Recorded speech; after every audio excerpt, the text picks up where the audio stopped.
देवराज बता रहे थे तुमको 19 से लेकर के 22 क्या था, स्वतंत्रता का अधिकार, यही बता रहे थे ना। देखो इसमें ना थोड़ा बता देते हैं, पूरा क्लियर करके बता देते हैं कैसे कैसे स्वतंत्रता का अधिकार हमें मिलता है, ठीक ना। देखो पहला बताया था बेटा 19, क्या बताए थे 19 में ABCD चलता है, क्या चलता है ABCD, सब सेक्शन चलता है, क्या चलता है सब सेक्शन। जैसे अनुच्छेद हो गया ना, वो हो गया सेक्शन, और अनुच्छेद का भाग होता है सब सेक्शन, ठीक है ना। चलिए 19 से में हम बताए बेटा बोलने की आजादी, क्या होती है बोलने की आजादी, हम यही बताए थे ना बोलने की आजादी। और देखो इसको थोड़ा विस्तृत तरीके से देखो बेटा, तो लिखा रहता है बुक में, लिखा रहता है अभिव्यक्ति की आजादी, क्या होती है अभिव्यक्ति की आजादी, ठीक है ना। 19 में क्या होता है अभिव्यक्ति की आजादी। थोड़ा सा देखो समझ दो, हल्ला मत करो बाबू, क्या हल्ला कर रहे हो, समझो इंपॉर्टेंट, आज डीपली समझा देते, ठीक ना, लिखवा दिए बट आज डीपली समझा देते हैं। देखो इसमें क्या होता है अभिव्यक्ति की आजादी। अच्छा अब क्या अभिव्यक्त कर सकते हैं, अभिव्यक्त मतलब होता है एक्सप्रेस करना, क्या होता है एक्सप्रेस करना, अपनी अभिव्यक्ति को बाहर निकालना। मतलब हम हैं अभी, हम क्या अभिव्यक्त कर रहे हैं अपने, मेरे अंदर जो शिक्षा है हम आपको दे रहे हैं, अभिव्यक्त कर रहे हैं, ठीक है ना। अभिव्यक्त आदमी क्या कर सकता है, या तो अपना खुशी या तो अपना गम, यही तो कर सकता है ना। या तो बहुत ज्यादा खुश हो तो अब वो भी अभिव्यक्त कर सकता है, ज्यादा गम में रहेगा तो भी। अच्छा जब ज्यादा खुश रहोगे तो क्या करोगे, मान लो देश का कोई बात आया, ठीक है ना, जैसे मैच देखने गए हो, अब विराट कोहली छक्का पे छक्का मार रहे हैं तो क्या करोगे, झंडा लहराओगे, क्या करोगे झंडा लहराओगे, ठीक है ना। नजदीक में क्या है, नजदीक में तुम्हारा रांची स्टेडियम है ना, रांची झारखंड क्रिकेट बोर्ड का, ठीक है ना। तब वहाँ पे जाओगे तुम JCA स्टेडियम में, नजदीक में तो हो सकता है तुम जा सकते हो, और वहाँ पे पूरा कोहली मार रहे हैं पूरा छक्का पे छक्का, तो तुम झंडा लहराओगे, तो ये तुम्हारी क्या होगी अभिव्यक्ति, क्या हो गई अभिव्यक्ति। दीपावली में तुम पटाखा फोड़ोगे, तुम्हारी क्या होगी अभिव्यक्ति। हम तुमको डांट दिए तुम रोने लगोगे तो क्या होगी अभिव्यक्ति, क्या समझना। तो ये सब आजादी किसमें आता है अभिव्यक्ति में। क्या क्या आता है बेटा, झंडा लहराना, क्या आता है झंडा लहराना, किसमें आता है अभिव्यक्ति, ठीक है ना। पटाखा फोड़ना, क्या होता है पटाखा फोड़ना, इसमें आता है अभिव्यक्ति, ठीक ना। मान लो किसी भी चीज को, मान लो तुम ज्यादा खुश होगे तो क्या होगा हंसोगे, और गम में रहोगे तो क्या करोगे रोगे। तो क्या करो तुम अपने आप को अभिव्यक्त कर रहे हो, अपने आप को एक्सप्रेस कर रहे हो, ठीक है ना। तो अभिव्यक्ति की आजादी किसमें आती है 19A में, उसी को बोला जाता है बोलने की आजादी, ठीक ना। क्या हो गया बोलने की आजादी। और इसी के अंदर आती है प्रेस की आजादी, क्या आती है प्रेस की आजादी, प्रेस की आजादी, ठीक है ना।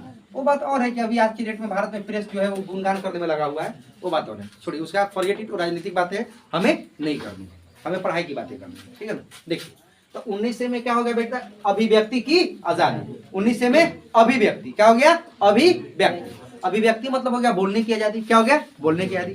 प्रेस की आजादी क्या हो गया प्रेस की आजादी। झंडा फहराने की आजादी या झंडा लहराने की आजादी, पटाखा फोड़ने की आजादी, ठीक है ना, हंसने या रोने की आजादी, यह सब किसमें आ जाती है अभिव्यक्ति, है ना। ताकि अभिव्यक्त आप अपने दो तरीके से कर सकते हो, या तो बहुत ज्यादा आप खुश हो सकते हो या तो बहुत ज्यादा आप नाराज हो सकते हो, यही ना हो सकते हो।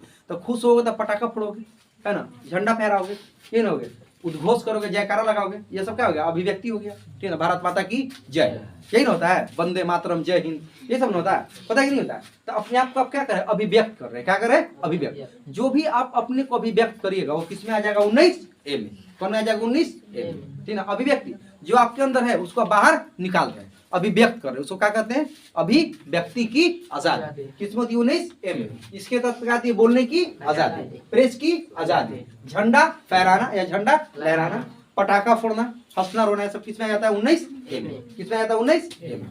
क्लियर 19 से कोई दिक्कत है बोलो, 19 से क्लियर हो गया, अरे कोई दिक्कत है बोलो बेटा, ठीक है। देख 19 से हो गया ना, बोलने की आजादी, प्रेस की आजादी, अभिव्यक्ति की आजादी, ठीक है ना। अब आगे देखो क्या बेटा पुतला फूकने का भी इसी में आ जाएगा। पुतला फूक रहे हो क्यों, क्योंकि तुम आक्रोशित हो, आक्रोशित हो ना, तभी ना किसी का पुतला फूकोगे। ऐसे अगर तुम खुश रहोगे, देखो हम क्या बोले, खुश भी रहोगे तो अभिव्यक्ति की आजादी, नाराज भी हो जाओगे तो अभिव्यक्ति की आजादी। अब मान लो तुम अभी कुछ दिन पहले हुआ था अग्निवीर वाला कांड हुआ था, तो तुम लोग बहुत ट्रेन जलाए थे ना, हालांकि वो इलीगल है, ऐसा नहीं करना, वो भी आपकी संपत्ति है, वो आपको आजादी नहीं मिला है, ट्रेन चलाने की आजादी आपको नहीं मिली, इसलिए नहीं मिली कि क्योंकि वो भी आपकी क्या है संपत्ति, वो आपकी अपनी संपत्ति, वो किसी की संपत्ति नहीं है, वो हमारी है, आपकी है, हमारे जैसे 135 करोड़ हिंदुस्तानियों की है, समझे ना, वो सभी लोग की हमारी रेलवे संपत्ति है। खैर विरोध का अपना अपना तरीका होता है। आप मान लीजिए बहुत नाराज है अपने गृह मंत्री से, बहुत नाराज अपने प्रधानमंत्री से, या बहुत नाराज अपने मुख्यमंत्री से, तो होता है लोग पुतला फूक देते हैं, नारेबाजी कर देते हैं, काला पट्टी बांध के काला झंडा दिखाते हैं, यह सब किस में आता है? अभिव्यक्ति की आजादी। हम क्या बोले, खुश भी हो रहे हो तो अभिव्यक्ति, नाराज भी हो रहे हो तो अभिव्यक्ति। तो खुश होके क्या करोगे? भारत माता की जय, वंदे मातरम। और नाराज होके क्या देखोगे? मुर्दाबाद मुर्दाबाद। क्या करोगे? कहते हो ना मुर्दाबाद मुर्दाबाद, फलना नेता मुर्दाबाद, चिल्ला नेता मुर्दाबाद, कहते हो ना। तो ये सब किस में आती है? अभिव्यक्ति की आजादी। इसमें बम फोड़ना, पटाखा फोड़ना। और बम फोड़ने का मतलब ससुरा ही मत कर देना कि जाके कहीं पे लाल किला के सामने तो बम पटक देना। बम फोड़ना मतलब दीपावली के पटाखे जलाना। दीपावली में हम लोग खुश होकर पटाखे जलाते हैं, दीपक जलाते हैं ना। रॉकेट छोड़ते हैं। रॉकेट का मतलब बच्चा वाला रॉकेट, रॉकेट वाला वो नहीं रॉकेट छोड़ देना। आकाश, पृथ्वी, अग्नि, मिसाइल, वो सब मत मार दी हो। वो सब तुमको आजादी नहीं है। वो आजादी किसको है? सेना के पास। किसके है? इंडियन आर्मी के पास। आ समझे ना, हम अपने पास नहीं है। तो अभिव्यक्ति में दोनों आ जाते हैं। अब खुश है वो भी अभिव्यक्ति, नाराज है वो भी अभिव्यक्ति। अब किसी को गाली देना है तो किस में आएगा? अभिव्यक्ति की आजादी में। अब ससुर के नाते तो ऐसा गाली मत दे देना कि वो एकदम बलंडर हो जाए। मतलब कि जो आदमी गुस्सा में गाली देता तो बोला कि तुमको गाली देने का आजादी कहाँ से मिला? तो बोला हमको संविधान दिया है। कौन दिया? 19 दिया है। आ समझो ना, अभिव्यक्ति अरे होता है, ठीक है। आ समझो ना, क्लियर है ना? क्लियर हो गया अभिव्यक्ति का आजादी, हो गया ना? अच्छा 19B में क्या है? 19B बोलो, सभा। सभा बनाने, क्या बनाने? सभा करने की आजादी। सभा करने की आजादी, ठीक है ना। 19B में क्या है? सभा करने की आजादी। देखो बेटा, सभा करने की आजादी क्या हो? जैसे सुनो, जैसे हम पिछले क्लास में बताए थे, जैसे मान लो कि तुम लोग बच्चे हो, तुम लोग दुर्गा पूजा सेलिब्रेट करते हो, लक्ष्मी पूजा सेलिब्रेट करते हो, सरस्वती पूजा सेलिब्रेट करते हो, टीचर डे सेलिब्रेट करते हो। अकेला कोई करता है क्या? अकेला कोई नहीं करता है। तुम लोग एक ग्रुप बना लेते हो, बना लेते हो। अच्छा मीटिंग बैठाते हो, हाँ, तो शाम के 6 बजे ग्रुप में मैसेज चल जाता है, शाम के 6 बजे सभी लोगों से अनुरोध है कि पटेल चौक पे मिलिए, ठीक है ना। तो सब लड़का तुम लोग कहाँ मिलोगे? पटेल चौक में, या देव क्लास में आके मिलिए। तो अपने क्लास का फंक्शन है तो देव क्लास में मिलोगे, ठीक है ना। तो आके सब देव क्लास में मिलोगे। तो यहाँ पे कहोगे हाँ तू 2000 देगा, तू बहुत पैसा वाला है, तू 3000 देगा, तू जानते हो तू सबसे बेसी पैसा वाला, तू 4000 देगा, है ना। ऐसे करके अपने सभा बटोरते हो, सभा बटोरते हो ना, सभा बटोर के अपना करते हो मीटिंग ना, ठीक है। तो सभा जब बटोरते हो तो इस सभा बटोरने के लिए, सभा करने की आजादी तो है, बट इसमें एक अपवाद है। आप हथियार के साथ आजादी आपको नहीं मिली।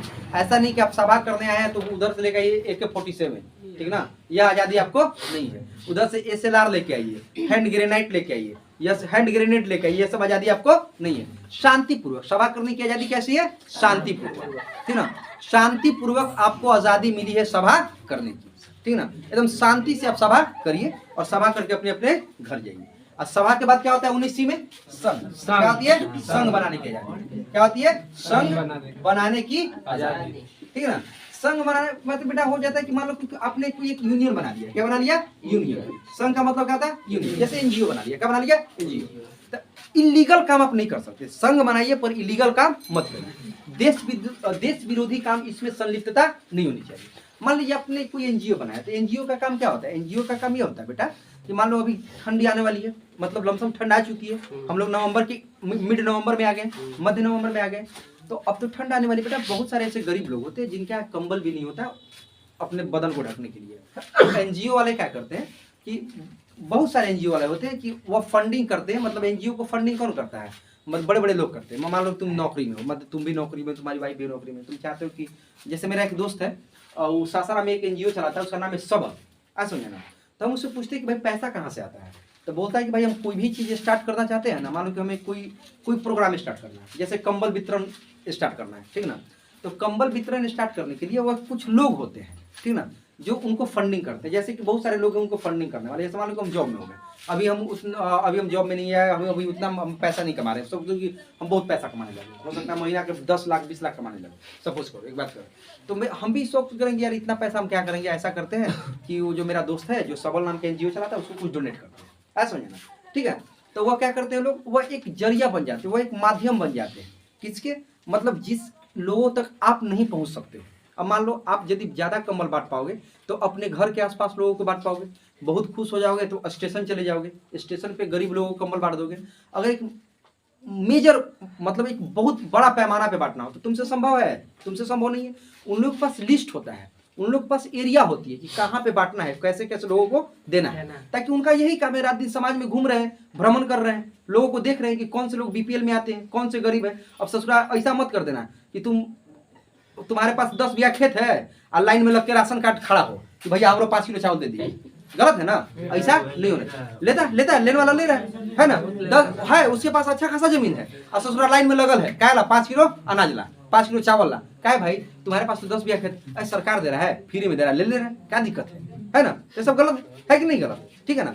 तो संघ बनाने की आजादी है आपको, क्या बनाने की, संघ बनाने की, पर संघ बनाइए लीगली, इलीगली नहीं, कानूनी रूप से, गैर कानूनी रूप से नहीं, ठीक ना। जैसे एनजीओ बना लीजिए, कोई संस्था बना लीजिए, जैसे रेड क्रॉस सोसाइटी होगी, ठीक ना, किसी देश की संघ है, किसी देश की यूनियन है, संस्था है किसी देश की, ऐसा समझना, जो क्या करती है, ब्लड उपलब्ध कराती है, इमरजेंसी कंडीशन में आपको ब्लड नहीं मिल रहा है तो आप रेड क्रॉस सोसाइटी वाले से कांटेक्ट करें, आपको 99% गारंटी है कि आपको ब्लड मिल जाएगा, ऐसा समझना, ठीक है ना। जैसे बहुत सारा एनजीओ हो जाता है, ऐसा ना, तो ये सब क्या होता है, संघ बनाने की आजादी किस्मती 19C में, किस्मती 19C में। अच्छा 19 में क्या होता है, अभिव्यक्ति, क्या होता है, अभिव्यक्ति, 19 में अभिव्यक्ति, 19 में अभिव्यक्ति, 19 में अभिव्यक्ति, 19 से अभिव्यक्ति, 19 से अभिव्यक्ति। अच्छा बी में क्या होता है, सभा, क्या होता है, सभा, बी में सभा, बी में सभा, बी में सभा, सी में संघ, सी में संघ, सी में संघ, सी में संघ। अच्छा आपको यदि प्रेस पूछेगा तो क्या बोलोगे, 19A,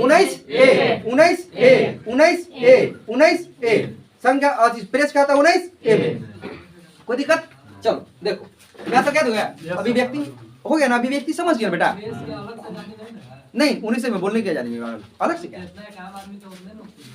हाँ तो अरे देखो उसके पास यह है ना कि देखो प्रेस क्या है तुम्हारे लिए, प्रेस एक मीडिएटर का काम कर रहा है।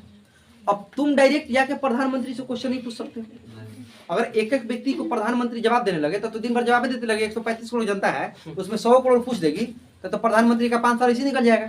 तो प्रेस क्या होती है, प्रेस यूं ही नहीं बोला जाता है मीडिया का फोर्थ पिलर, प्रेस को इसलिए मीडिया का फोर्थ पिलर बोला जाता है क्योंकि आम जनता की बातें आवाज कहाँ उठाती है, सरकार के पास, और सरकार की वेलफेयर वाली कामें किसको बताती है, जनता। अगर मान लो कि सरकार कोई ऐसा कानून लेके आए जिस कानून में मतलब वो जनता की भलाई से ज्यादा जनता की अहित है, जनता का विनाश है, निर्माण से ज्यादा क्या है, जनता का विनाश है, तो प्रेस का काम है कि बताए जनता को देखिए ये बिल आपके लिए सही नहीं है, इससे 40% फायदा है तो 60% क्या है, नुकसान है। यह होती है प्रेस की धर्म, यह होती है जर्नलिज्म की धर्म, यह होता है उनका अपना फर्स्ट रूल, ऐसा सुनना। बट आज डेट में प्रेस क्या है आपसे छिपा नहीं है, आपको बताने की आवश्यकता नहीं है। जितने भी प्रेस वाले हैं और रात दिन मोदी के भक्ति में लीन है, ऐसा लगता है जैसे मोदी उनका बाप है, ठीक ना, बस अपने पिताजी के भक्ति में लीन है। वो अलग बात है कि एक इक्का दुक्का जो विरोध की उनको मीडिया से निकाल दिया, जैसे सबसे पहले अभिसार शर्मा, क्या था अभिसार शर्मा, पुण्य प्रसून वाजपेयी, अजीत अंजुम, ऐसा समझना, इन सबों को वहां से निकाल के हटा दिया जाए। सोशल मीडिया पे आते हैं उनको आप देख लीजिएगा, वो अपना एक छोटा मोटा चैनल चलाते हैं, 10-10 मिनट 20 मिनट का रोज एक दो क्लिप डालते हैं, समाज से जुड़ा हुआ और राजनीति से जुड़ी बातें डालते हैं, उनका आप देख लेना, ठीक ना। ये सरकार किसी की नहीं है, अगर किसी की होती फॉरवर्डो की भी नहीं है, अगर फॉरवर्डो की घमंड है कि सरकार मेरी है तो फॉरवर्डो की भी नहीं है, और फॉरवर्डो की होती तो अभिसार शर्मा कौन है, फॉरवर्ड है, क्यों निकाल दिया गया अभिसार शर्मा को। पुण्य प्रसून वाजपेयी पंडित हैं, क्यों निकाल दिया गया। अजीत अंजुम फॉरवर्ड है, क्यों निकाल दिया गया, उन्हें भी नहीं निकालना चाहिए था। अगर आप फॉरवर्ड की दुहाई देते हैं तो, या किसी की नहीं, गिने ने कुछ लोगों की, अंबानी की, अडानी की, टाटा की, टाटा तो किसी से मतलब बिरला की है, ऐसा समझना। ये बस गिने चुने 2-3 घरानों की सरकार है जो सिर्फ आपके बारे में सोचती है, उनके बारे में सोचती है, आपके बारे में नहीं सोचती है, ऐसा समझना। किसी दिन अलग से बताएंगे क्या अभी चल रहा है। अभी आए CGI बन के chief justice of India DY Chandrachud, दांत खट्टा कर दिए आते आते, औकात उतार दिए सरकार को आते आते, बताएंगे अभी पढ़ दीजिए, ठीक ना। डी में क्या है, देखो डी में क्या है, आवागमन, क्या है, आवागमन, कहीं भी घूमने की आजादी आपको, ठीक है। देखो बाबू देख यहाँ पे देखो, आवागमन में कंट्राडिक्शन लगा लेना, कंट्राडिक्शन यह लगा लेना कि बॉर्डर इलाके में आवागमन संभव नहीं है। अगर मान ले बेटा तू POK वाले क्षेत्र में जाओगे, सपोज करो कि यहाँ POK की बाउंड्री बनी हुई है, यहाँ इधर कश्मीर और उधर POK पाकिस्तान ऑक्युपाइड कश्मीर, तो वहां पे आपको जाने के लिए परमिशन लेना पड़ेगा। किससे परमिशन लेना पड़ेगा, इंडियन आर्मी से। आर्मी सिचुएशन देखेगी, अगर आर्मी चाहे तो अपने मुताबिक आपको उस एरिया में घुमा सकती है। अगर आर्मी को आर्मी देखेगी कि हैवी सीलिंग हो रही है, हैवी सीलिंग मतलब ज्यादा बमबारी हो रही है, गोलीबारी ज्यादा हो रहा है, तो उसको देश के साथ साथ आपका भी जान बचाना है ना, ताकि आर्मी का कर्तव्य क्या है कि देश के लोगों की रक्षा करें। तो उस समय आपको आर्मी का ऑफिसर या आर्मी का सेना या आर्मी का कोई भी व्यक्ति आपको अलाउड नहीं करेगा कि आप उस एरिया में जाइए। तो आवागमन करने की तो आजादी है, आप देश में कहीं पे भी आवागमन कर सकते हैं, लेकिन कंट्राडिक्शन एरिया में, कंट्राडिक्शन एरिया बोला जाता है प्रोहिबिटेड एरिया, निषेध एरिया, जहाँ पे अब मान लो कि तुम चल जाओगे धनुआ बनुआ के जंगल में घूमने, गधा वापस आओगे? नहीं आओगे। हाँ, धनुआ बनुआ का जंगल है यहाँ पे, हजारीबाग जाओगे ना रांची तो पड़ता है, ओकरा में जितना नक्सली होता है सब छुपल रहता है, तो तोरा छोड़ेगा? नहीं छोड़ेगा। और कहाँ भेज देगा? परशुरामपुर, समझ ना, मार देगा। भेज देगा नहीं भेज देगा? छोड़ेगा हो? आए अब तुम मान लो बस्तर के जंगल में चल जाएगा, बस्तर कहाँ है? छत्तीसगढ़। कहाँ है? छत्तीसगढ़। अब तू बस्तर के जंगल में चल जाएगा, सीआरपीएफ उड़ा देता है, तोरा तुम मारेगा कि धुआं हो जाएगा, है ना? तो ऐसा एरिया में आपको जाने के लिए क्या है? प्रोहिबिटेड है। क्या है? प्रोहिबिटेड। आप वहाँ पे नहीं जा सकते। राज्य पुलिस वहाँ पे खड़ी है, आपको घुसने नहीं देगी। बॉर्डर पे हमारी आर्मी खड़ी है, आपको जाने नहीं देगी। हाँ, अब तुम आराम से ये अभी तो चाइना से विवाद है तो अभी थोड़ा सा प्रॉब्लम चल रहा है। जब विवाद नहीं चल रहा था तो आप आराम से चाइना का बॉर्डर घूम सकते थे, कोई रोक छेक नहीं था। वहां पे इतना विवाद इशू नहीं होता। अभी चल रहा है, प्रीवियस 1-2 साल से इतना विवाद चल रहा है। इसके पहले चाइना से विवाद था क्या? उतना नहीं था। तो आप आराम से इधर नॉर्थ ईस्ट साइड में जाकर चाइना का बॉर्डर उधर घूम सकते हैं, वहां पे इतना इशू नहीं होता है। लेकिन पाकिस्तान से जहाँ बॉर्डर लगता है, बाप रे बाप, वहां पे जाने का कोशिश मत करना। उस ससुरा पकड़ कहीं गलती से तू बॉर्डर क्रॉस कर गया तो बोल देगा कि आईबी का है, रॉक एजेंट है, फिर इतना बुरा मौत मारता है ना सब, मतलब अरे मत पूछो। जानते हो सबसे बड़ा देशभक्त अगर हम किसी को मानते हैं तो वो रॉक एजेंट को मानते हैं। उससे बड़ा देशभक्त कोई नहीं है। बबुआ रे, वहाँ लिखा रहता है शर्त में कि अगर आप पकड़ा गए जासूसी करते हुए किसी देश में तो अपना देश इनकार कर देगा कि आप मेरे देश के नागरिक नहीं। सोच लो, जान रहा है कि इस काम में जोखिम भरा है, जान कभी भी जा सकती है, परिवार को लाश भी नहीं मिलेगा, उसके बावजूद भी रॉ में लोग जाने के लिए तत्पर होते हैं। अब पढ़े लिखे लोग जाते हैं, यूपीएससी क्वालिफाई किए हुए लोग जाते हैं। सोचो क्या देशभक्ति है, जज्बा है, सलाम करते हैं उनके देशभक्ति को। ये गदावन सब बोलता है, सब नेतवन मदड़िया सब क्या बोलोगे? ये सब एक नंबर का सल्फेट आदमी है, सीवीएसओ। ये सबको जूता से मारो। कैसे मारो? जूता से। कौन? अच्छा आते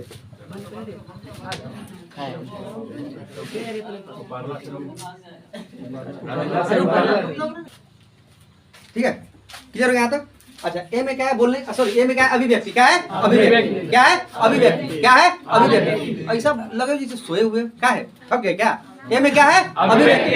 ए में अभिव्यक्ति। ए में अभिव्यक्ति। अभिव्यक्ति क्या होता है? खुश या गम? खुशी या गम? खुशी या गम? अच्छा, खुशी हो गया तो भारत माता की जय, और गम हो गया तो मुर्दाबाद। दोनों किस में आता है? अभिव्यक्ति। प्रेस की आजादी 19 ए, प्रेस की आजादी 19 ए, प्रेस की आजादी 19 ए, बोलने की आजादी 19 ए, बोलने की आजादी 19 ए, झंडा फहराने की आजादी 19 ए, अच्छा गाली देने की आजादी 19 ए, गाना गाने की आजादी 19 ए, रोने की आजादी 19 ए, हंसने की आजादी 19 ए। अरे गधा तू पूछो कर बियाह कर 19 से, ठीक है? क्या कर ये देखो 19वीं में क्या है? सभा। 19वीं में क्या है? सभा। 19वीं सभा। 19वीं सभा। 19वीं सभा। 19वीं संघ। 19वीं संघ। 19वीं संघ। 19वीं संघ। 19डी आवागमन। 19डी आवागमन। 19डी आवागमन। 19डी आवागमन, ठीक है? अच्छा 19 ईद निवास करने की स्वतंत्रता की, क्या सी? निवास करने की, निवास करने या बसने की स्वतंत्रता। देश देखो सुनो, देश के आप किसी भी क्षेत्र में जा सकते हैं आवागमन के लिए, तो आप वहां पे जाकर निवास भी कर सकते हैं, बस भी सकते हैं। अच्छा देखो बेटा, देखो हाल यहाँ पे एक कंट्राडिक्शन था। क्या कंट्राडिक्शन था? जम्मू एंड कश्मीर। जम्मू एंड कश्मीर, यहाँ पे आपको बसने की आजादी नहीं है। किसके अनुसार? 35(1) के अनुसार। किसके अनुसार? 35(1) के अनुसार, जिसको हटा दिया गया है। क्या कर दिया गया है? हटा दिया गया। 35 से खत्म हो गया। कौन खत्म कर दिया? मोटा भाई संसद में बोले थे ना कि कश्मीर के लिए हम अपनी जान दे देंगे, वो हाँ हटा दिया। 35 के अनुसार आपको बसने की आजादी वहां पे नहीं थी। बताएंगे किसी दिन आएंगे जम्मू कश्मीर पे ना तो बताएंगे, ठीक है? अब यह देख लीजिए कि आप देश के किसी भी क्षेत्र में बस सकते हैं, किसी भी क्षेत्र में रहने की आपको आजादी है, आपको बसने की आजादी है, आप घर बना के रह सकते हैं, कोई इशू नहीं, आपको कोई रोकने वाला नहीं है। बस आपकी हैसियत होनी चाहिए कि आप हिमाचल प्रदेश के शिमला में ले लीजिए जमीन, या ऊटी में ले लीजिए, या मनाली में ले लीजिए, या कुल्लू में ले लीजिए, या चंडीगढ़ में ले लीजिए, या दिल्ली में ले लीजिए। आपके पास पैसे होने चाहिए, आप रह सकते हैं। बस कंट्राडिक्शन कहा था? जम्मू एंड कश्मीर। किसके अनुसार? 35(1) के अनुसार, जिसको हटा दिया गया, ठीक है? क्या कर दिया गया? हटा दिया गया। चलो देखो क्या होगा? निवास करने की आजादी या बसने की आजादी। 19 हो गया ना। अब देखो 19 क्या था? संपत्ति का अधिकार। संपत्ति का अधिकार, ठीक है? अच्छा 19 को संपत्ति का अधिकार कब हटाया गया था? 1978। 1978 कौन सा संविधान संशोधन? कौन सा? ठीक है, 1978 44वां संविधान संशोधन। क्या हटाया गया था? संपत्ति का अधिकार, ठीक ना। संपत्ति का अधिकार हटा करके बेटा देखो फंडामेंटल राइट, यहाँ पे क्या था 19 में फंडामेंटल, हटा करके किस अधिकार में रख दिया गया? कानूनी। कौन सा अधिकार में? कानूनी अधिकार। जैसे फंडामेंटल राइट्स हो गया बेटा, तो एक कभी आपसे कुछ छीन नहीं सकता है, कोई छीन सकता है मौलिक अधिकार? नहीं छीन सकता है, ठीक ना। कुछ ऐसे मौलिक अधिकार है ना कि राष्ट्रपति को भी सस्पेंड करने का अधिकार नहीं है और संसद को भी टर्मिनेट करने का अधिकार नहीं है। हाँ समझे ना, बता रहे हैं अभी तुरंत आगे आ रहे हैं, बताते हैं, ठीक है ना। दो ऐसा मौलिक अधिकार है कि राष्ट्रपति को भी छीनने का अधिकार नहीं है, चाहे अति भी लग जाए ना इमरजेंसी विदेश में, तो राष्ट्रपति को अधिकार नहीं कि दोनों मौलिक अधिकार को सस्पेंड कर सकता है, या संसद को भी अधिकार नहीं कि टर्मिनेट कर सकता है। हाँ समझ में ना, ठीक है, क्लियर हुआ ना। तो संपत्ति का अधिकार कितना? 19F में, संपत्ति का अधिकार 19F में। अच्छा अब देखो कब हटाएगा? 1978। कौन सा संविधान संशोधन? कौन सा? क्या तो क्या? अच्छा 19F हो गया, क्या बात कर रही हो? 19G में क्या था? व्यापार करने की स्वतंत्रता, व्यापार करने की स्वतंत्रता, ठीक ना। अब इसमें कंट्राडिक्शन क्या है? देखो इसमें कंट्राडिक्शन कुछ नहीं है, इसमें कंट्राडिक्शन बस एक बात की है कि आप व्यापार करिए, आपको व्यापार करने की आजादी है, लेकिन मादक पदार्थों का व्यापार आप नहीं करिए। मादक पदार्थ मतलब होता है नशीले पदार्थ, ठीक ना। क्या होता है? नशीले पदार्थ। जैसे व्यापार करने की स्वतंत्रता है ना, तो अगर बिहार में यदि शराब बंदी हुआ है तो 19G को लागू किया गया होगा, ठीक है ना। इसलिए किया गया 19G को लागू कि यहाँ पे क्या करता है? व्यापार करने की स्वतंत्रता तो आपको दे रही समझा, पर क्या दे दिए? अपवाद में क्या दे दिए? मादक पदार्थों का व्यापार नहीं हो सकता है। तो उसके पास आ गया ना एक इशू आ गया कि नहीं, कि हम चाहे तो यहाँ पे रोक लगा सकते हैं, ताकि यहाँ पे अपवाद में क्या लिखा होगा कि मादक पदार्थों का व्यापार नहीं कर सकते। मादक पदार्थ में क्या आ जाता है? ड्रग्स आ जाता है, चरस आ जाता है, गांजा आ जाता है, हीरोइन आ जाता है, अफीम आ जाता है समझे, ये सब क्या हो जाता है? मादक पदार्थ हो जाता है। क्लियर है? कोई दिक्कत? यहाँ तक हो गया? यहाँ तक क्या होगा बेटा? चलो देखो तो ए में क्या है? अभिव्यक्ति। ए में क्या है? अभिव्यक्ति। ए में अभिव्यक्ति। ए में अभिव्यक्ति। ए में अभिव्यक्ति।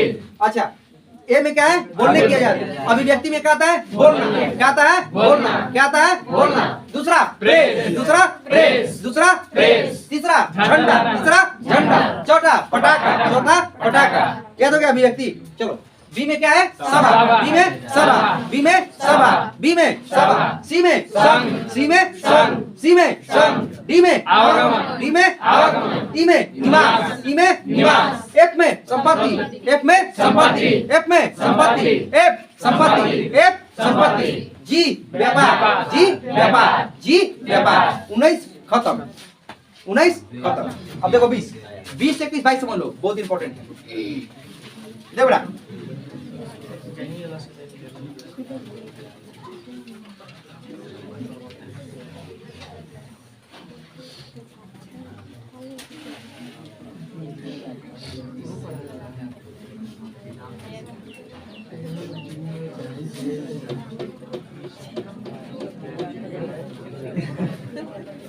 हाला बंद करो बाबू।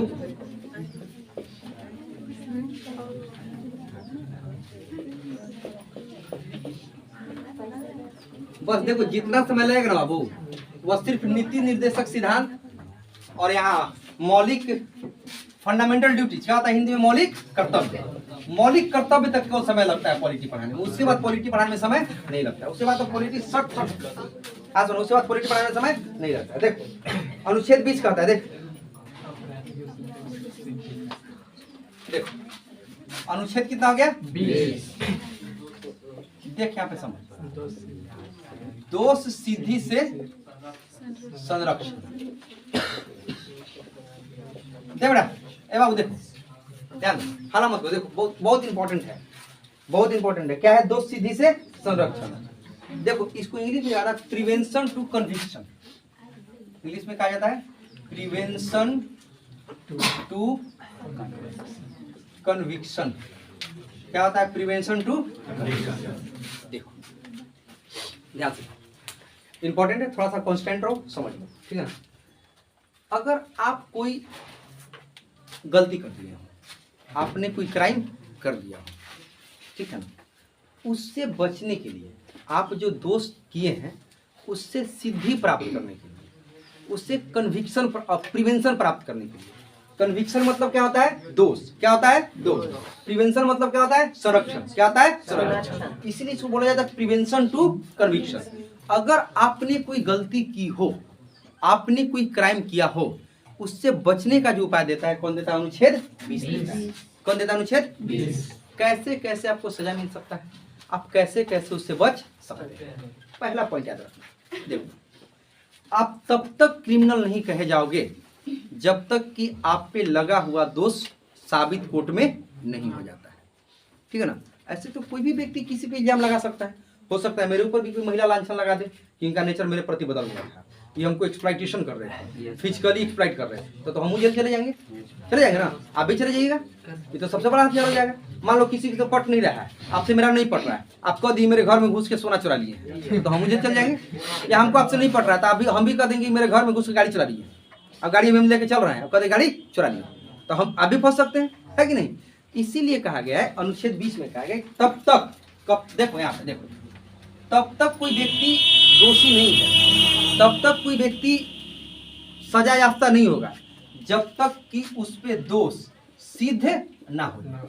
दोष क्या हो जाए? सिद्ध ना हो। जब तक नहीं हो जाए दोष सिद्ध, तब तक उस व्यक्ति को दोषी आप नहीं सकते। अनुच्छेद 20 का पहला पॉइंट, तब तक वह व्यक्ति दोषी नहीं है जब तक उस पे दोष सिद्ध ना हो जाए। अगर न्यायाधीश महोदय, अरे बच्ची का हेड डाउन की बेटा, तबे ठीक है ना, समझो बेटा, बहुत इंपॉर्टेंट है, समझ लो, काम देगा। कोई भी क्राइम करोगी ना तो इसी से बचोगी, ठीक ना। देख लो, अब तुम लोग तो क्राइम करबे करती हो, तुम लोग तो क्राइम में महारत हासिल है। देखो देख यहाँ पे दोष सिद्धि, देख, अरे देखो, तब तक आपको दोषी नहीं कहा जाएगा जब तक कि न्यायालय आपको दोषी करार ना दे। अगर न्यायालय आपको यह कह दे कि you are guilt, you are involved in this matter, आप इसमें सम्मिलित थे, इसीलिए आपको दोषी बनाया जाता है, आपको धारा इतना इतना की तरह दोषी न्यायालय मानती है, तब आप जाके गुनहगार हो जाइएगा। जब तक आप पे दोष सिद्ध ना हो जाए तब तक आप अपराधी नहीं। पहला पॉइंट याद हो गया कि जब तक आप पे दोष सिद्ध ना हो जाए तब तक आप अपराधी नहीं है। किसी को अपराधी करने का हक नहीं है, ना तो तुरंत कौन लग जाएगा? अनुच्छेद 20 चला जाएगा कहाँ? परशुरामपुर। हाँ समझे ना।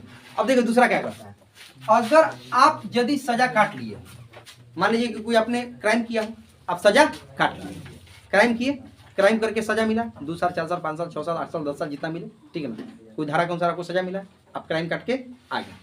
क्या आप देखो, आप सजा काट लिए, क्या काट लिए? सजा काट लिए, ठीक है ना। अगर आप सजा काट लिए, उसके बाद कोई भी व्यक्ति आपको दोषी या अपराधी नहीं है, उसको कहने का हक नहीं कि तुम अपराधी हो। क्यों? क्योंकि भैया जो हम अपराध किए थे उसकी सजा भुगत ली, अब हमको यह कोई कहने वाला नहीं कि हम अपराधी हैं। अगर कोई व्यक्ति आपको बार बार यह करके शोषण कर रहा है कि तुम अपराधी हो, तुम ये हो, तुम वो हो, तुम ऐसे हो, तुम वैसे हो, आप यदि मेंटली परेशान हो रहे हैं तो अनुच्छेद 20 का वो क्या कर रहा है? उल्लंघन कर रहा है। किसका कर रहा है? अनुच्छेद 20 का उल्लंघन कर रहा है। समझो ना, समझ में आया? तो वो व्यक्ति फिर दोषी हो जाएगा। क्या हो जाएगा? दोषी हो जाएगा। कोई व्यक्ति यदि आप किसी भी चीज के लिए सजा काटे हो सकता है आप चोरी के इल्जाम में गए हो सकता है आप किसी चीज हरासमेंट के इल्जाम, हरासमेंट के केस में अंदर गए हो, किसी भी केस के अंदर में गए और 2-3 साल 4 साल बाद आप सजा काट के वापस आ गए हैं, तो फिर कोई व्यक्ति आपको अपराधी नहीं है। 2 चीज याद हो गया, जब तक आप पे दोष सिद्ध ना हो तब तक आप अपराधी नहीं है। अगर आप सजा काट के बाहर आ गए तो कोई व्यक्ति आपको अपराधी नहीं कर सकता। सजा की बात आ गई, इस पे भी निपट लेते कि सजा क्या क्या होता है, इस पे भी निपट लेना। देखिए ये 2 पॉइंट याद रखिएगा। अब तीसरा पॉइंट देखिए याद क्या रखिएगा। मान लीजिए आपने कोई क्राइम कर दिया, ठीक है ना। अब यहाँ पे देखिए तीसरा पॉइंट याद रखिएगा। मान लीजिए आपने क्या किया हो? क्राइम किया। तो क्राइम अभी किया है, अभी प्रेजेंट में, ठीक ना। तो प्रेजेंट को 2 भागों में बांटो। कितने भागों में? 2 भागों में। प्रेजेंट से पहले, प्रेजेंट से पहले और प्रेजेंट के बाद। याद रखो क्राइम हम अभी, आज कितना तारीख है? 15। कितना है? 15 नवंबर। हम क्राइम किए कितना तारीख को? 15 नवंबर को। 15 नवंबर को हम माइकल को गोली मार दिए, ठीक ना, ठीक है ना। देखो समझो, अरे समझ ना, वो कमजोर है तो उसी को मारेंगे। देखो कोई कमजोर नहीं होता है, वो भी हमको मार सकता है। समझाने के लिए बोल रहे बेटा, बुरा नहीं, ठीक है। तुमको हाईलाइट कर दी यूट्यूब पे, देखो 15 नवंबर को बच्चा को गोली मार दिया, ठीक ना। सपोज करो कि माइकल और हम रिश्तेदार हैं, हमारे बीच में प्रॉपर्टी की विवाद हुई। प्रॉपर्टी का विवाद ऐसा विवाद होता है कि आदमी अपना आपा खो देता है ना। प्रॉपर्टी का विवाद हो, इज्जत का विवाद हो, ऐसा होता है जिसमें आदमी का होता है अपना आपा खो देता है।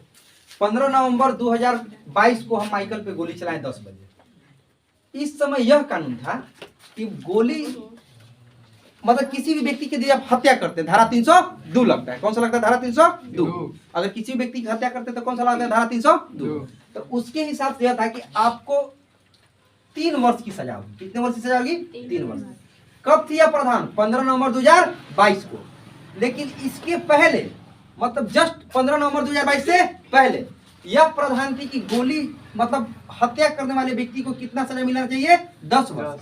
या बाद में, इसके बाद में 15 नवंबर 2022 के बाद में अगर संसद को ऐसा कानून बना दिया हो कि हत्या करने वाले व्यक्ति को 20 वर्ष का सजा होगा। कितना होगा? 20 वर्ष का।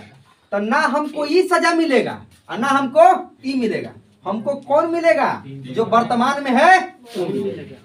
तो देख करके क्राइम करना कि वर्तमान में उसकी सजा कितनी है। हाँ समझ ना भाकुर, किसी पे भी गोली चलाना तो देख करके कि वर्तमान में उसकी सजा कितनी है। तो अगर कोई भी आप क्राइम कर दिए तो ना उसके पहले वाली सजा आपको मिलेगी ना उसके बाद वाली। कौन सी सजा मिलेगी? जो अभी वर्तमान में है, जो 15 नवंबर 2022 को संविधान में वर्णित है, धारा में लिखा गया है, उसी के हिसाब से आपको सजा मिलेगा। जिस दिन आप क्राइम किए हैं जो उस डेट में संविधान में या धारा में वर्णित है उसी हिसाब से आपको सजा मिलेगा। क्लियर है? ऐसा नहीं होना चाहिए कि मान लो कि सजा, अब मान लो ट्रायल चलेगा, गोली मारा तो एक ही दिन में तो सजा नहीं होगा। ट्रायल चलेगा, तारीख पड़ेगा, हम हियरिंग होगी, तो करते करते करते करते 6 महीना हो जाएगा। इसी 6 महीना में कोई कानून बन गया है कि सजा आपका जो गोली जो हत्या किया हो उसको कम से कम 20 साल की सजा दी जाएगी। तो हमको नहीं मिलेगा। क्या है? ताकि हम कब किए थे? 15 नवंबर 2022 को। कानून कब बना है? 2023 में। हियरिंग होते होते कब आएगा? 2023। उसी अनुसार हमको सजा नहीं मिलेगा। जो 15 नवंबर 2022 को था वो सजा हमारा दे, वो हम सुनेंगे, दूसरा सजा हम नहीं सुनेंगे। ये जान लेना, ठीक है? कोई दिक्कत? कोई दिक्कत बोलो। समझ में आया बेटा?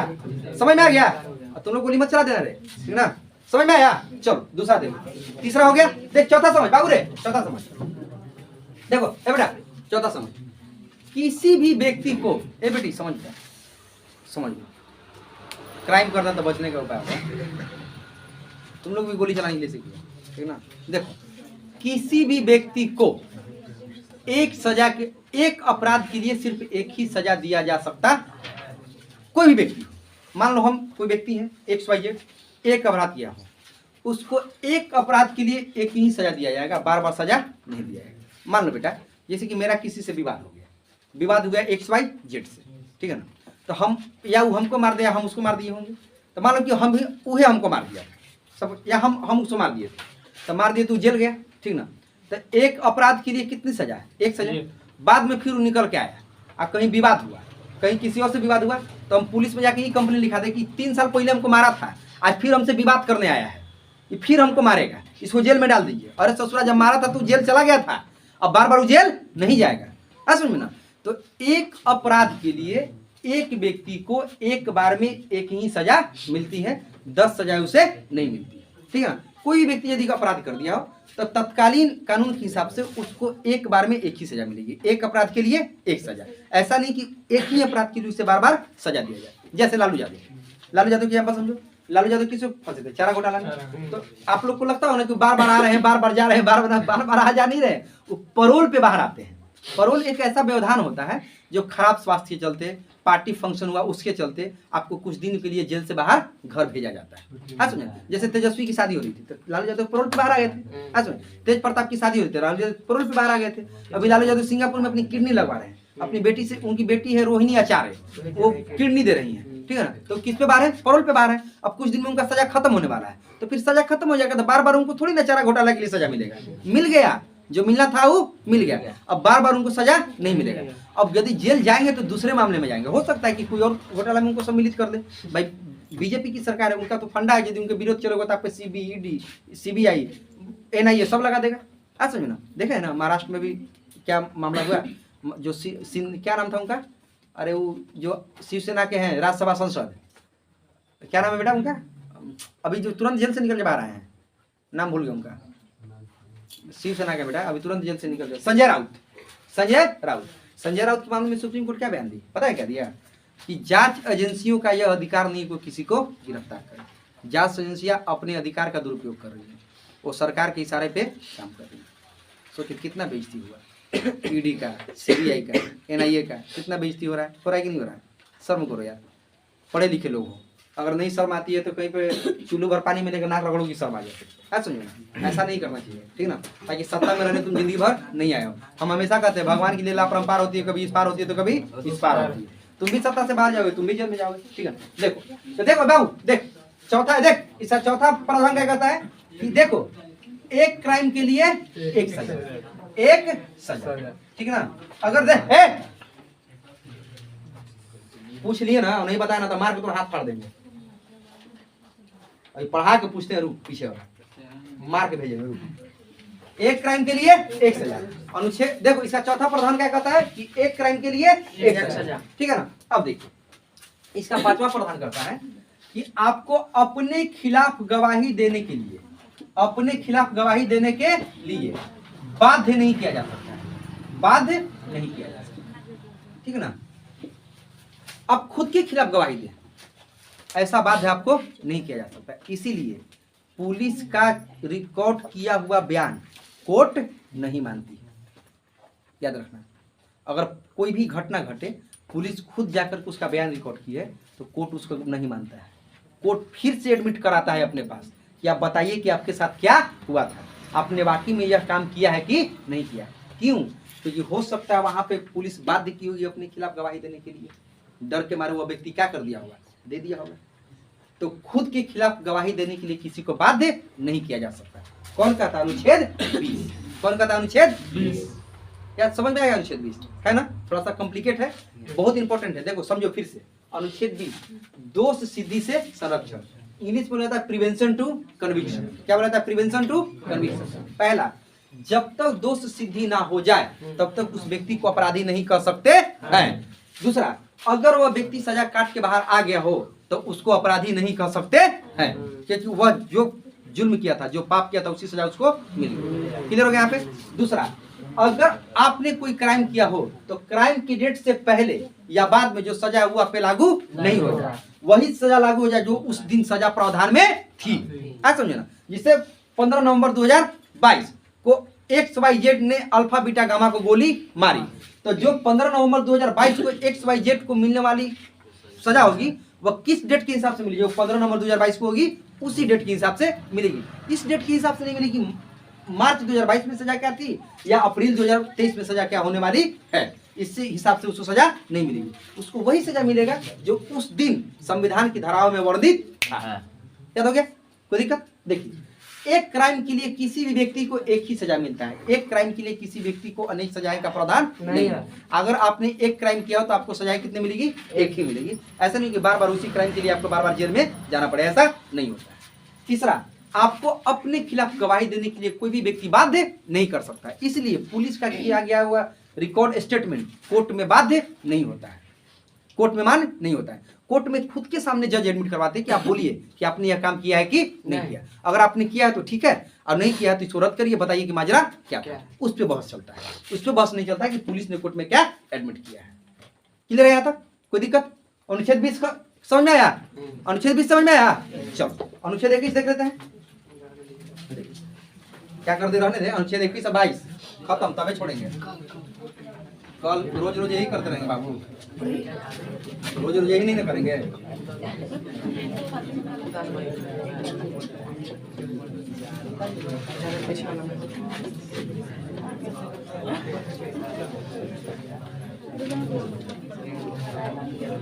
देखो बाबू रे, देख हाँ, मान लीजिए कि आज हम आपको मर्डर करिए, अब आप वहीं जाके चोरी कर लिए तो दो हमें पता चलेगा। देख तुम्हारा अपराध दोनों अलग अलग, दोनों अपराध क्या हो गया? अलग अलग। एक तो तुम किसी व्यक्ति की हत्या की, एक किसी दूसरे के यहाँ जाके चोरी ना आपको ही गए तब मेरी नहीं तो फिर एक ही लगेगा। जो सबसे टफ वाला होगा वो लगेगा, जो सबसे टफ वाला होगा धारा वो लगेगा। चलो देख अनुच्छेद 21 क्या देखो, अनुच्छेद देखो बाबू, देख अनुच्छेद 21, अनुच्छेद 21 कहता है प्राण एवं दैहिक स्वतंत्रता की आजादी। देखो इसको हिंदी में समझोगे ना तो बड़ा भारी लगता है, इसको इंग्लिश वाला देखो, इंग्लिश वाला क्या कहता है? Life and personal liberty. क्या होता है? Life and personal liberty, liberty. Life मतलब जीवन, पर्सनल मतलब इंडिविजुअल, व्यक्ति, अपना व्यक्तित्व, ठीक ना, ये अपनी स्वयं की आजादी, जीवन एवं स्वयं की आजादी। देखो आसान से समझो, इसमें कुछ नहीं, ठीक है।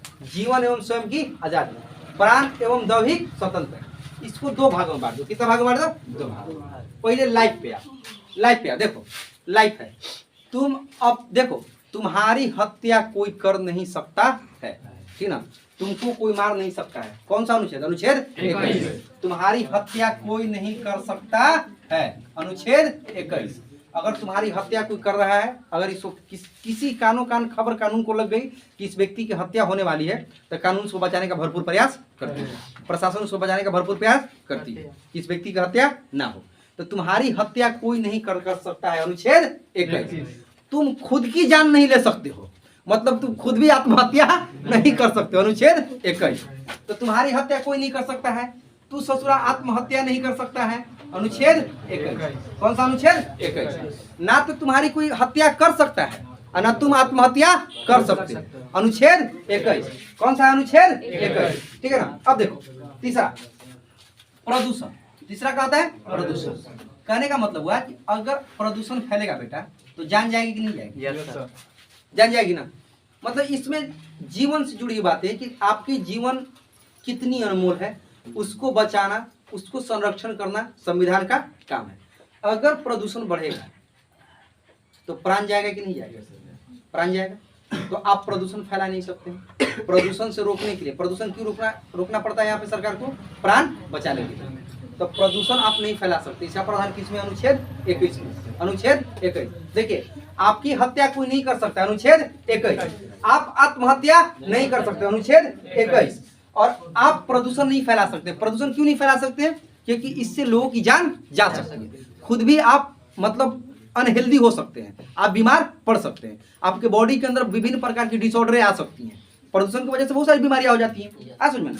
तो आप प्रदूषण नहीं फैला सकते। यह प्रावधान किसमें? अनुच्छेद 21 में। हेल्थ, हेल्थ से रिलेटेड, HEALTH, स्वास्थ्य से रिलेटेड किसमें है? अनुच्छेद 21 में। क्योंकि आप स्वस्थ रहिएगा तभी नहीं जी पाइएगा, आप स्वस्थ नहीं रहिएगा तो कैसे जी पाइएगा? जी पाइएगा। इसे देखो, वर्तमान में कोरोना आया था, क्या आया था? कोरोना। कोरोना के लिए वैक्सीन सरकार फ्री में दी कि नहीं दी? दी ना। 135 करोड़ को वैक्सीन लगा। मान लो 135 में से 120 करोड़ को जरूर लगा होगा, 125 करोड़ को जरूर लगा होगा। अगर 125 करोड़ को लगा होगा वैक्सीन बेटा, तो ऐसे शुरू में अफवाह उड़ा था कि यदि वैक्सीन का पैसा लगेगा तो 1000 या 1200 रुपया लगेगा। लगा था ना, शुरू में अफवाह उड़ा था ना कि 1000 रुपया या 1200 रुपया लगेगा। मिनिमम तो मान लो कि 500 रुपया लगा, सपोज करो। अगर मिनिमम 500 रुपया लगता है तो कितने लोग थे? 135 करोड़, ठीक है ना। 135 करोड़ है ना, जोड़ लो। इकाई, दहाई, सैकड़ा, हजार, 10,000, लाख, 10 लाख, करोड़, 10 करोड़ हो गया 135 करोड़ है, हुआ कि नहीं? और गुने 500 कर दो, गुने 500। 2 2 4 2 6 2 8, 1 2 3 4 5 6 7 8, 1 सॉरी 9 जीरो हो जाएगा। कितना हो जाएगा? 9 जीरो। 1 अरब 35 करोड़ हो जाता है, 135 करोड़, ठीक ना। हो गया ना। 2 2 4 2 6, 2 2 4 2 6, 6 1 7 2 9, 1 2 3 4 5 6 7 8 9, अब 50 25 हाथ में 2, 25 आई 15, 15 2 17 हाथ में 1, 5 1 6, इकाई दहाई सैकड़ा हजार 10,000 लाख 10 लाख करोड़ 10 करोड़ अरब 10 अरब 6 खरब, इतना पैसा सरकार को दे रही है फ्री में। सरकार को इतना घाटा हुआ कि नहीं हुआ? हुआ कि नहीं हुआ? तो सरकार क्यों दी? तुम्हारे हेल्थ के लिए। किसके लिए? हेल्थ के लिए। हेल्थ किसको बचाएगा? प्राण को। किसको बचाएगा? प्राण को। किसके अनुसार? 21। किसके अनुसार? 21। किसके अनुसार? 21। आ समझ में ना। 21 क्या कहता है? तुम्हारी हत्या नहीं होगी। 21 में क्या बैंड? हत्या। क्या बैंड? हत्या। पहला हत्या, पहला हत्या, दूसरा आत्महत्या, दूसरा आत्महत्या, दूसरा आत्महत्या, तीसरा प्रदूषण, तीसरा प्रदूषण, चौथा हेल्थ, चौथा हेल्थ। एक भी याद नहीं होगा तुम लोग को, पक्का कह रहे हैं। कुछ भी याद नहीं होगा, क्लास में रहती ही नहीं हो तुम लोग। रहा करो क्लास में, काम देगा, पढ़ लो, फायदा होगा। देखो अनुच्छेद 21 में पहला हत्या, पहला हत्या, पहला हत्या, पहला हत्या, दूसरा आत्महत्या, दूसरा आत्महत्या, तीसरा प्रदूषण, तीसरा प्रदूषण, तीसरा प्रदूषण, चौथा हेल्थ, चौथा हेल्थ, चौथा हेल्थ। ये हो गया मेरा लाइफ से। अब आ जाओ पर्सनल। पर्सनल में क्या क्या हो सकता है देखो, यही इंतजार कर रहे थे ना पर्सनल वाला। देखो पर्सनल में क्या क्या हो सकता है, देखो। अरे पर्सनल में ऐसा आजादी तुमको सरकार दे दिया है ना कि तुम मौज कर सकते हो ठाकुर, तुम्हारे लिए मौजे मौज है। सिर्फ अपनी आजादी को जानो कि हमको क्या क्या आजादी मिला है। पहला आजादी है एकांतवाद। क्या है? एकांतवाद। देखो समझ लीजिए, आपसे हम पूछ नहीं रहे हैं, हमको पता है कि आप याद नहीं करते हैं, कोई सुन, आप सिर्फ समझ लीजिए, यही बोर्ड काफी मेरे लिए, ठीक ना। देखो तो ये सब इतना मारते हैं, हल्ला करता है, तुम लोग को मारते भी नहीं तब कोई तुम लोग हल्ला करती हो। तुम लोग समझो, क्लास में रहो, इतना अच्छा समझा देंगे ना, यहीं पे याद हो जाएगा। याद हुआ कि नहीं हुआ? हुआ ना। 21 में क्या करनी हो सकता? हत्या, आत्महत्या और प्रदूषण और हेल। हत्या, आत्महत्या, प्रदूषण, हेल। हत्या, आत्महत्या, प्रदूषण, हेल। अब क्या कर रहे भैया? यहीं पे रटवा दे रहे हैं। अब तोरा क्या करे? तोरा बदले में परीक्षा दे दे, ऐसा नहीं ना। थोड़ा सा देखो, संयम बरतो।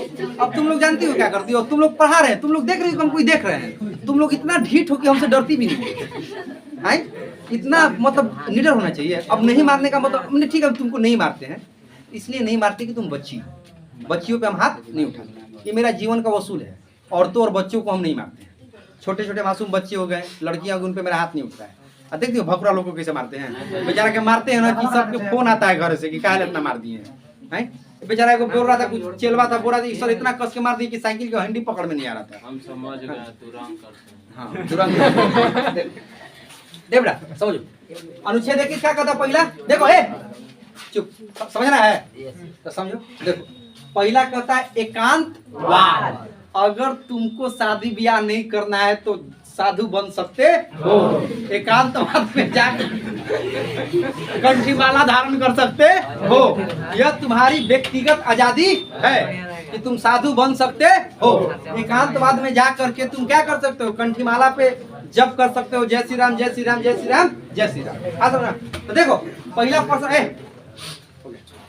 पर्सन में क्या है? एकांतवाद। क्या है? एकांतवाद। अच्छा, मेरी पर्सनल आजादी क्या होती है? हम विदेश घूम सकते हैं। क्या घूम सकते हैं? विदेश। विदेश भ्रमण किस में आता है? अनुच्छेद 21 में। विदेश भ्रमण किस में आता है? अनुच्छेद 21 में।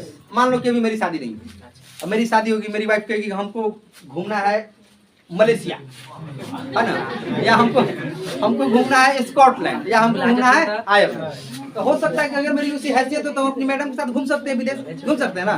तो अब विदेश किसके अनुसार? 21। किस अनुसार? 21। विदेश घूम सकते हैं 21। विदेश घूमने की आजादी 21। पूछता है विदेश घूमने की आजादी 21। विदेश 21। विदेश 21। विदेश 21। विदेश 21। साधु बनना 21। साधु बनना 21। कंठीमाला लेना 21। क्या था ना, मतलब एकांतवाद, एकांतवाद 21। ऐसे एकांतवाद, ऐसे 21 हो गया।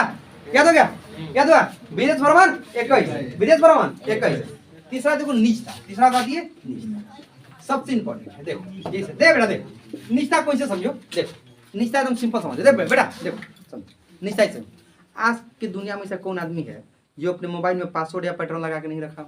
कोई आए ना? आप सबसे ज्यादा कठोरा भी लगाए होंगे। जो बोलता है कि हम नहीं लगाए, वो सबसे खतरनाक आदमी होता है। आ सुन में देखिए, हाँ देखो सुनो सुनो, नहीं लगाए हो तुम्हारी पर्सनल मैटर। सुनो, निष्ठा का मतलब ये समझो कि तुम्हारा चैट कोई नहीं पढ़ ले, तुम्हारा फोटो कोई नहीं देख ले, है ना, या तुम्हारे मोबाइल में ऐसा नंबर हो जो तुमको डर हो कि कोई निकाल सकता है।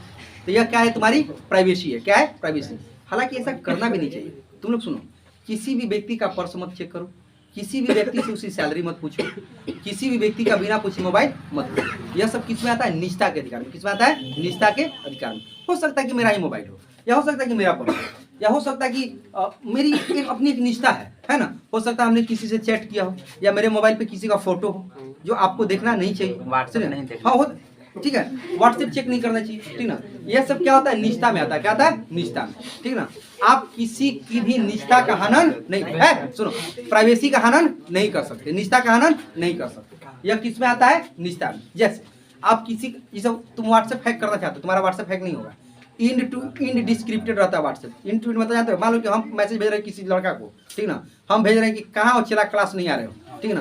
तो जो तुम्हारे पास वेब जा रहा है ना, वेब किसी कोड में जाता है। किस में आता है? कोड में। और वो हैक भी कर दिया तो कोड को हैक करता है, ना कि मैसेज को हैक करता है। क्योंकि देखना व्हाट्सएप में लिखा रहता है इंड टू इंड इंक्रिप्टेड, देखना लिखा रहता है chat and message end to end encrypted. इसका मतलब यही होता है कि आप उसको हैक नहीं कर सकते हैं, आप उसको हैक नहीं कर सकते, जुड़ा रहता है। वो किसमें आता है? कोड में। किसमें आता है? कोड में, ठीक है ना। फेसबुक, बहुत लोगों का देखो फेसबुक हैक हो जाता है पर व्हाट्सएप हैक नहीं होता है। फेसबुक किसे हैक हो जाता है? तुम्हारा अकाउंट हैक करके तुम पैसा मांगेंगे तुम्हारे फेसबुक फ्रेंड से, भाई हम बहुत मुसीबत में हैं, हमको 500 रुपया दे दो तो, है ना। बहुत लोगों का फेसबुक अकाउंट हैक हुआ है, एक दो लोगों का ना, बहुत लोगों का फेसबुक अकाउंट हैक हुआ है। तो फेसबुक हो सकता है, व्हाट्सएप हैक होना मुश्किल हो जाता है, ठीक है ना। तो यह सब निजता में होती है। आपकी जो पर्सनल बातें होती है क्या होती है? आपको कुछ प्राइवेसी दिया गया है, समझो ना। प्राइवेसी मतलब निजता, ठीक ना। आपका वही बता रहे, किसी का पर्स मत देखना, किसी का मोबाइल बिना पूछे मत लेना, ठीक है ना। किसी को ऐसी बात, मतलब किसी की भी निजता का अपहरण नहीं कर सकते, यह उसकी अपनी अधिकार है। जैसे विराट कोहली का कुछ दिन पहले क्या आ गया था, वायरल हो गया था ऑस्ट्रेलिया में। सुनो, ऑस्ट्रेलिया में मैच खेल रहे थे विराट कोहली, तो उनके कमरे का वीडियो वायरल हो गया था। अब बता रहे ससुरा, उस समय वो नहीं थे, अगर अनुष्का से साथ होते तब तो फिर भी तो वायरल कर देता। तो यह उनकी निजता की उल्लंघन हुई कि नहीं हुई? वह क्या खाते हैं, वह क्या पीते हैं, वह मतलब कैसे अपने रूम में रहते हैं, उनकी निजता की उल्लंघन हुई कि नहीं हुई? ठीक है ना। तो उस जो होटल वाला था उस कर्मचारी के विरुद्ध बहुत बड़ा एक्शन लिया और तुरंत उस कर्मचारी को निकाल दिया अपने होटल से। तो निजता की उल्लंघन हुई। कौन सा? अनुच्छेद 21, निजता अनुच्छेद 21 उल्लंघन हुआ ना उनका, क्योंकि उनके कमरे का फोटो बिना उनसे पूछ के वायरल किया गया, है कि नहीं। हो सकता है कि वो हस्बैंड वाइफ रहते, किस स्थिति में रहते, कहाँ रहते, कैसे रहते, ये सब निजता हुई। ये सब चीज नहीं करना चाहिए। आप किसी की निजता की उल्लंघन नहीं कर सकते। अगर आप किए तो किसके अनुसार दोषी है? 21 के अनुसार। किसके अनुसार? 21। किसके अनुसार? 21। कौन सा? 21, ठीक ना। अब देखिए निजता के बाद आता है एडल्ट्री। क्या आता है? एडल्ट्री, व्यभिचार। क्या आता है? व्यभिचार। देखो देख बेटा, समझ, सुनो, अरे समझो। एडल्ट्री मतलब क्या होता है? अगर कोई भी व्यक्ति एडल्ट हो गया, महिला हो या पुरुष, अगर कोई भी व्यक्ति वयस्क हो गया हो तो उसे संविधान कुछ आजादी देता है। कौन से अनुच्छेद के अनुसार? 21 के अनुसार। वह अपने लाइफ पार्टनर के साथ घूम सकता है, वह अपने लाइफ पार्टनर के साथ कहीं भी जा सकता है, जो एक पति पत्नी के बीच में संबंध है वो बना सकता है। कौन देता है? अनुच्छेद 21। इसके अनुसार एक और आजादी मिली है, ठीक ना। आजादी यह मिली है, आजादी मिली है कि अगर किसी लड़की को, अगर किसी महिला को, अगर उसका पुरुष उसको पसंद नहीं है तो वह किसी दूसरे पुरुष के साथ में रिश्ता स्थापित कर सकती है। अगर किसी पुरुष को अपनी महिला की संगत पसंद नहीं है तो वह किसी दूसरे स्त्री के साथ में भी अफेयर स्थापित कर सकता है। इसको बोला जाता है एक्स्ट्रा मैरिटल अफेयर। क्या बोला जाता है? एक्स्ट्रा मैरिटल अफेयर, ठीक है ना। अगर मान लो कोई महिला है, क्या हुई? या कोई पुरुष हुआ या कोई महिला हुई, अगर उसको उसके हस्बैंड की संगत पसंद नहीं है तो वह एक्स्ट्रा मैरिटल अफेयर, एडल्ट्री अधिकार के अनुसार वह किसी दूसरे पुरुष के साथ में रिश्ता स्थापित कर सकती है। इसकी इजाजत कौन दिया है? अनुच्छेद 21। उसकी में महिला दोषी नहीं होगी।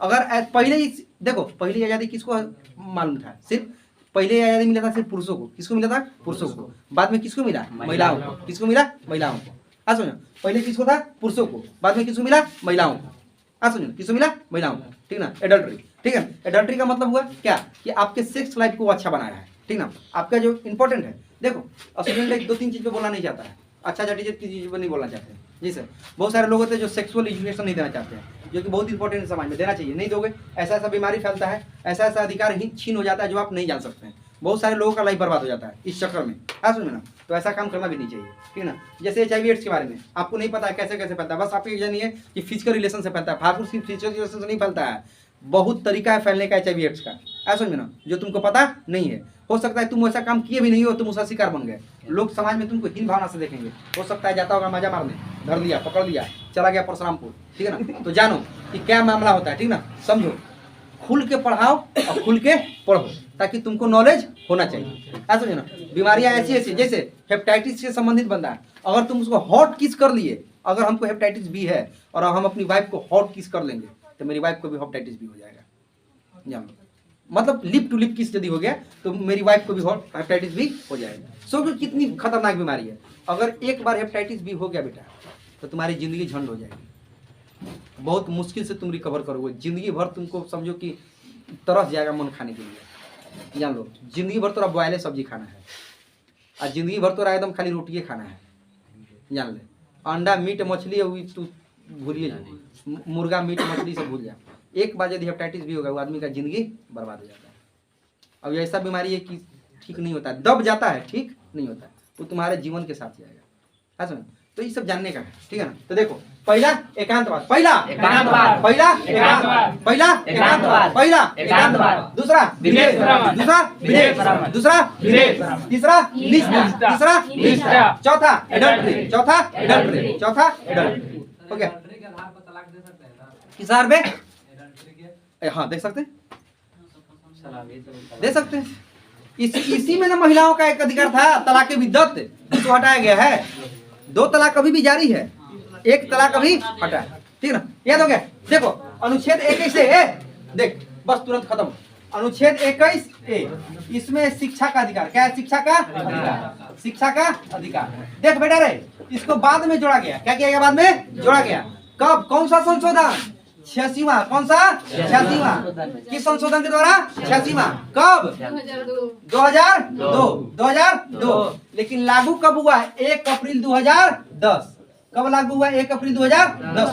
देखो पूछेगा तुमसे, देखो 21A में शिक्षा, 21A में शिक्षा, 21A शिक्षा, 21A शिक्षा, 21A शिक्षा।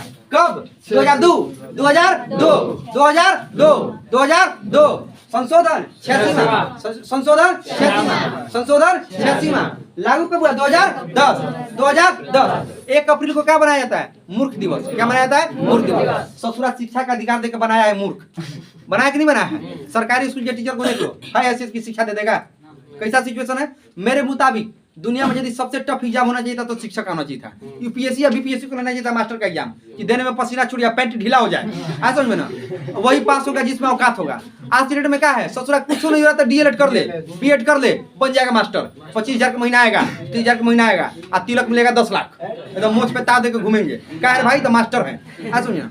कुछ नहीं हुआ तो क्या बन जाओ? ब्लास्टर। क्या बन जाओ? ब्लास्टर, है ना। सरकारी स्कूल का बन जाओ ब्लास्टर, ऐसा समझना। लागू भी कब किया था? 1 अप्रैल 2010, मूर्ख दिवस के दिन। हम तुमको मूर्ख बना रहे हैं, तुमको शिक्षा नहीं दे रहे हैं, ठीक है ना। तो शिक्षा का अधिकार किसमें है रे? अनुच्छेद 21A। अनुच्छेद 21A कब लागू? 2002 संशोधन 86वां, संशोधन 86वां, लागू 2010, लागू 2010। यहीं तक रहने दो, कल लिखा, ठीक है ना। चलो।